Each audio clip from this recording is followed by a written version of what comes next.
Hi, and the U.S. presidential inauguration is set for January 20th, and that means more opportunities for political discord. So how is the best way to handle these situations when those conversations turn to politics? We have Sharon Schweitzer. She's an etiquette expert to share tips on what to do in those awkward situations. Sharon, thank you so much for joining me today. It's my pleasure. Thank you for having me. No problem. So it is possible that any one of us can find ourselves in a situation where those conversations turn to politics. So are there ways of engaging in respectful conversations?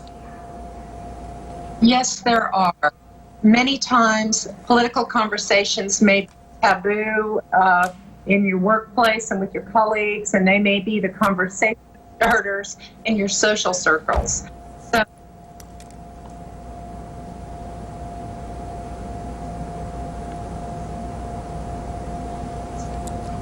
I'm not able to hear the audio, so let me wait to hear from my studio control to see what's wrong.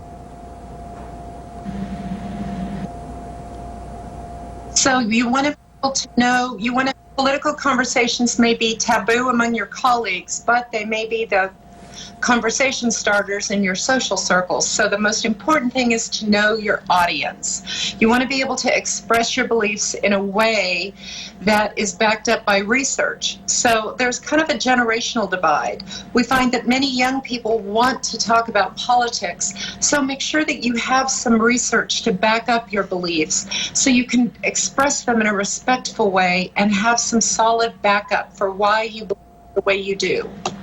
And you do have the right to remain silent, but if you have someone who is being, I hate to say a pest, but being persistent about it and continue asking, what options are available for them? Well, there are a number of options, Sean. You can also exercise your right to be silent and kind of keep your views private. For example, you may be on a Zoom call, a Skype call, or you may be in the workplace and your supervisor or your boss may ask you some questions about how you voted. Do you plan to watch the inauguration? What do you think of recent events?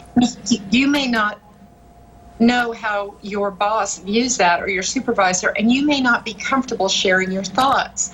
So you may want to say something like, I'm kind of watching how things are developing, and I'm not sure that I really want to share my views at this time, but I appreciate you asking. Thank you for your interest. What are your thoughts at this time? That way, you can stay neutral, you can be diplomatic, but you can show respect and thank them for their interest. Yeah. So we have just a few more seconds. So what other tips can our viewers use today to handle these conversations since the inauguration is coming up? Well, if the conversation really turns contentious and it maybe gets ugly, which a lot of things unfortunately turn that way, the other thing you can do is close the conversation and say, you know what, that's a really, really interesting point of view. Thank you for sharing your thoughts. And then turn to something else, like asking them, did you see that game? Or I understand your daughter got accepted to university. And then try to pivot to another point. The most important thing in all of this is be authentic to yourself. Self-assess and decide where you want to stand on this perspective, whether you want to share your views or keep them private.